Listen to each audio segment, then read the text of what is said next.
Hi guys, welcome back to the channel, and yes, as you've probably read from the description of this video, I'm going to be breaking a promise in this video.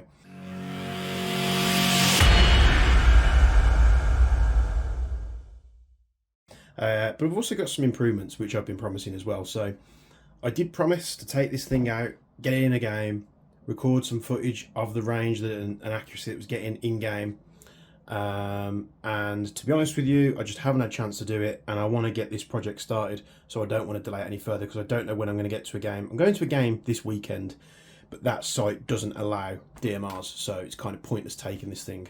A lot of the local sites have that same rule as well. So I want to get the project started on this thing. So the first promise that I'm going to break with you guys is I'm not going to get this thing range tested before I start fettling with it. Apologies for that. What you can do is you can go back a couple of videos where I was reviewing the M6 and M7 wrap packs.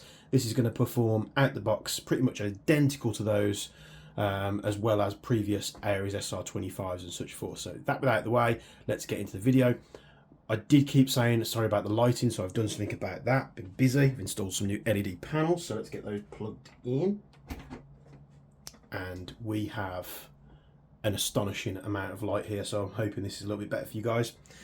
So what I'm going to be doing with the 308 is pretty straightforward. I've been hacking it up. I've took a hacksaw to this thing, a load of files, but I do have a good reason.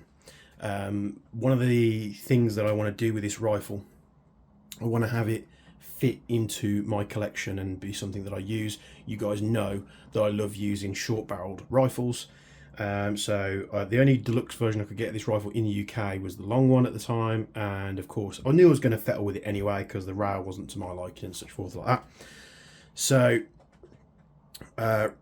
number one, we're going to reduce the weight on this thing because it is a hefty beast. Number two, we're going to reduce the size. I'm going to be keeping the scope that comes in the box, but we're going to reduce in the size and the length of the barrel and the setup here. I want it a bit more compact and usable. And number three, we're going to shove some barrel upgrade parts in this. Everything in the gearbox is going to be kept exactly the same. I might do something with the motor, I haven't decided yet, just because I wanted that slim pistol grip motor. So I'll see if I can get one of those, maybe. I haven't yet decided on that one. The other option that I could do is fit a warhead. I've got a warhead in my KWA Mod 1, and that thing performs absolutely great. So I could go down the brushless motor route as well. But first of all, let's see what we're stripping off. So some of this will be done in this video, some will be up in a follow-up video because I am going to change the colour of this thing. I know you guys said don't change the colour, keep it bronze, but to be honest with you, I have 5 bronze rifles, so I don't really need another one in bronze. As much as this bronze is nice, I'm going to be going with a different colour, which I don't have any rifles in the colours that I'm about to say, but I'm going to be going two-tone grey. So I'm not going to be doing anything with the trades, I'm going to leave it as it is, but I am going to be lightening the receivers. I'm going to be taking some material off this. I'm going to be doing it with the laser, so I'm going to get that on video as well to show you what I'm doing. And basically we're just going to absolutely obliterate this thing with a laser, atomize some metal and shed some grams. So first of all, let's see what's coming off. I'm going to be getting rid, in fact let's take both of these off so you can see. And Aries, just like always, have been super weird with the 308, especially the long version. So the barrel is threaded to 14mm clockwise. You know, no difference there. That's what Aries likes to do. I'm going to be getting rid of this and the standard suppressor because they're very heavy. Might use that in another project, I don't yet know. But this thing here, 14mm clockwise, and then it was threaded to a different wider thread. So I thought, oh, perhaps I've done it 16mm. I like using the Silverback Mark 23 suppressors in a lot of my builds, so I can get those at 16mm. Perhaps it'll go straight onto that thread and happy days, away we go. But no, Aries have been really weird. 14mm clockwise thread here, 15mm clockwise thread here and on the rifle. So what I'm going to have to do is I'm going to have to rethread this rifle. That's no problem at all. We'll get to that eventually. So what I'm going to do, I'm going to show you the weight that I'm shedding off this rifle, and some of it might really surprise you. So I'm hoping that you can see these scales here. First of all, steel flash hider coming off. And I'll try and keep a tally of this on screen so we know what's coming off. So we've got 102.2 grams there. It's quite a heavy flash hider, but it's steel, so that's obviously expected. The barrel extension is going to be coming off. That's another 62 grams. And we're going to be keeping the faux gas block system just because I like the realistic look of that being on there. We're going to remove the spring though because it doesn't work with the rail that we're putting on there, so that's 1.6 grams. The rail system, including everything on there, including the chunky steel barrel nut there, comes in at just under half a kilo, so 470.5 grams just in the rail system there. And yeah, it's quite a heavy system and it's long, so the weight's going to be more forward than on a shorter platform. The stock, however, this one might be the one that surprises you most. So this stock system weighs over half a kilo, so it's 600, just shy of 620 grams at 619.7. This is a very hefty unit, and one guy was saying to me, why would you strip that stock off and put what I'm going to be putting on here? And it basically because I can. It's my rifle, it's how I want it setting up. There's nothing wrong with this stock. To be honest, this cheek riser's lovely, but you know, with the scope that supplies with the rifle, you can't actually use that. As soon as you lift it up, you can't use the scope. So that's going to be coming off at 620. The barrel, there's not much point in weighing this because we're going to a slightly heavier barrel anyway, because I'm going to do a stainless steel barrel in this, but it is going to be shorter by about 3 or 4 inches, so that will come off. And just as a little bit of an edit, because I forgot to do it in the initial filming, which I'll splice into the video, the weight that we are saving on the standard suppressor is 335.5 grams. You'll notice the barrel nut on here already. This is for the rail system that I'll be putting on there. This is actually made out of a very high quality CNC machined out of aluminium. This is done by HAO. Their website is HAO Art. It's a really weird website there. But this is actually off one of my other rifles. And this rail that I'm going to fit onto this gun has been around a few rifles. And if I've got the picture, I'll show you. But first of all, it started on my MTW before I sold the MTW. So then it came off the MTW and didn't go on anything. Then it went on to my TK45, which I think I've got a picture of, which I'll put up. Going for an SD sort of HPA build in that TK45, trying to do something different.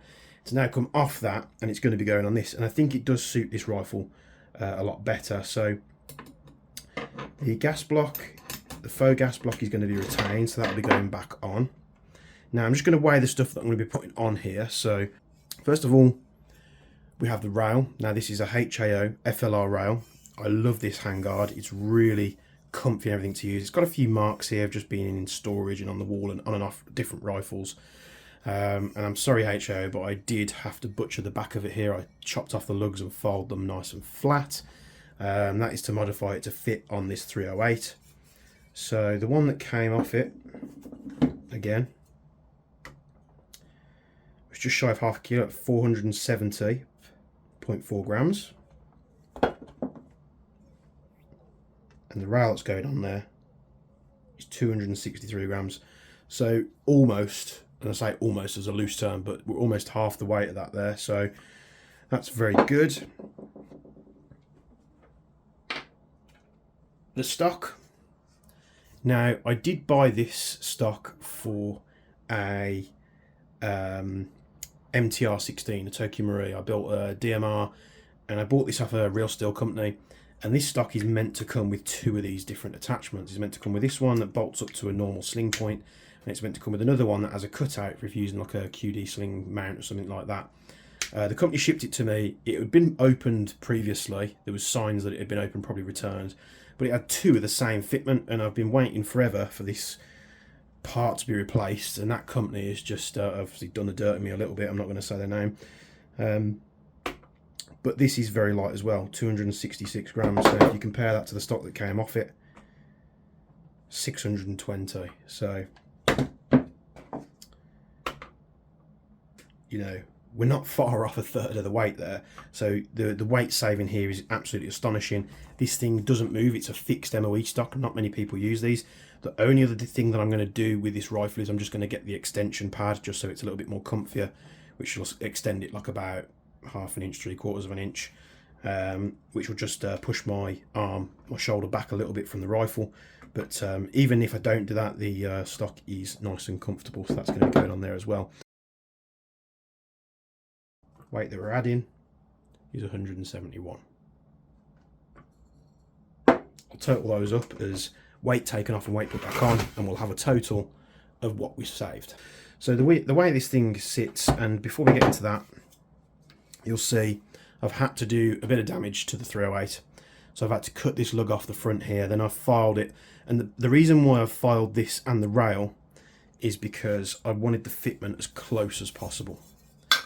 So when this goes on, there's going to be a bit of a difference. There's going to be a bit of a step. That's kind of unavoidable. So we'll line this up here. So there's a tiny bit of a step here. That's not going to bother me all that too much. But to get this rail nice and snug and as close to the receiver as possible, I had to take off that lug anyway. I had to file that flat down, and I've had to file the front of the receiver here. I've had to just do a bit of relief filing on that, just so I can move this back just a couple of extra fractions of a millimetre to get that nice fitment that I wanted. And that obviously gets secured on there with a couple of screws. What I'm going to do is I'm just going to shove one in there so it doesn't move.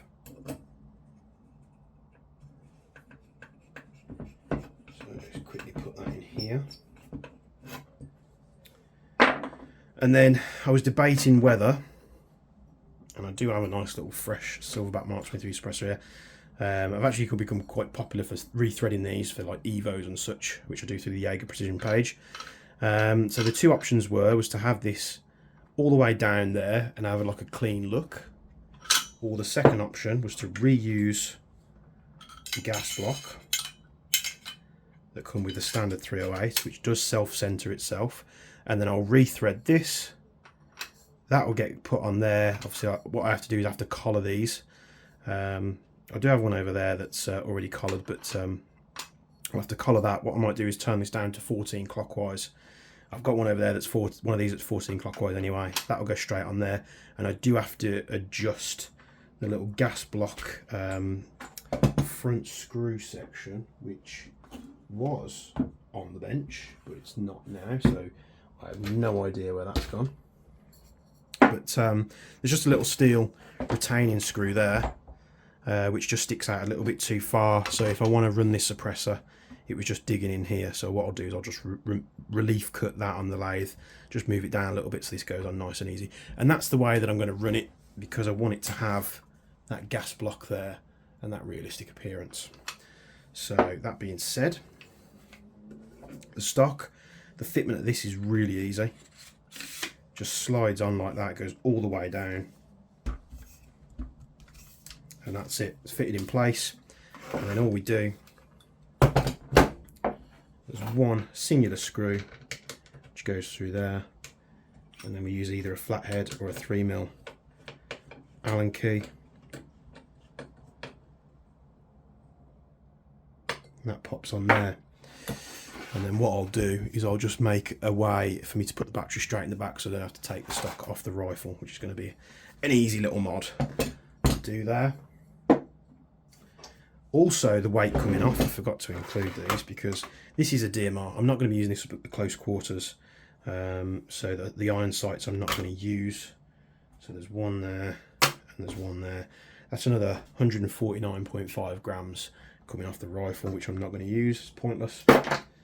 I might put some nice lightweight polymer ones on there, we'll see. And we also have the scope that came with the rifle here, so let's quickly pop this on there.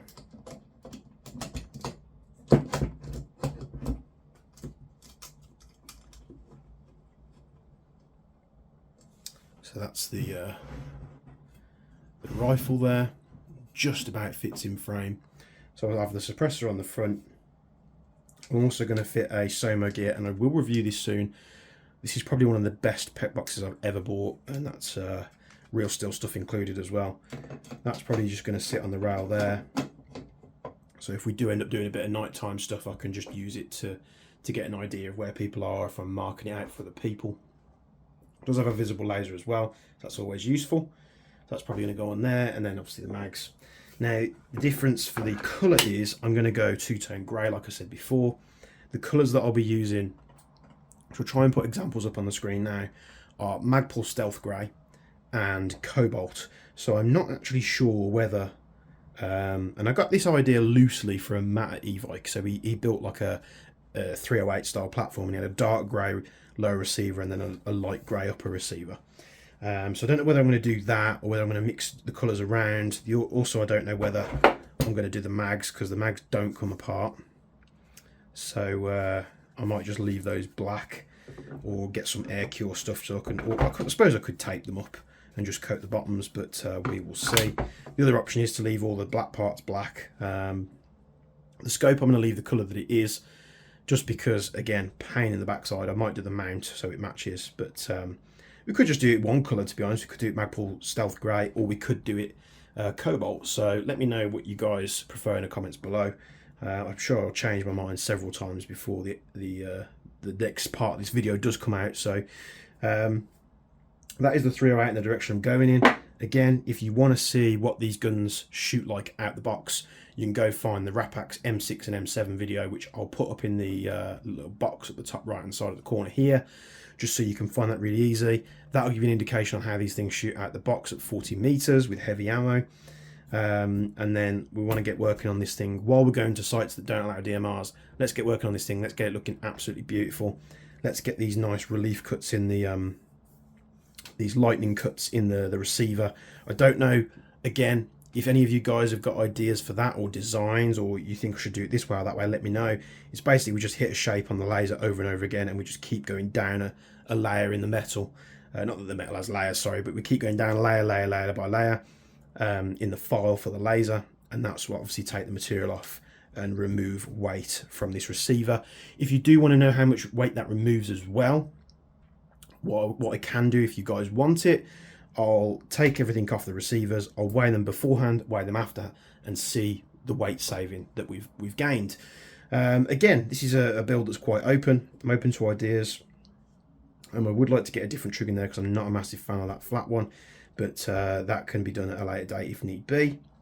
Of course, I was only doing about 380, 400 out of the box, so I might bump that up a little bit.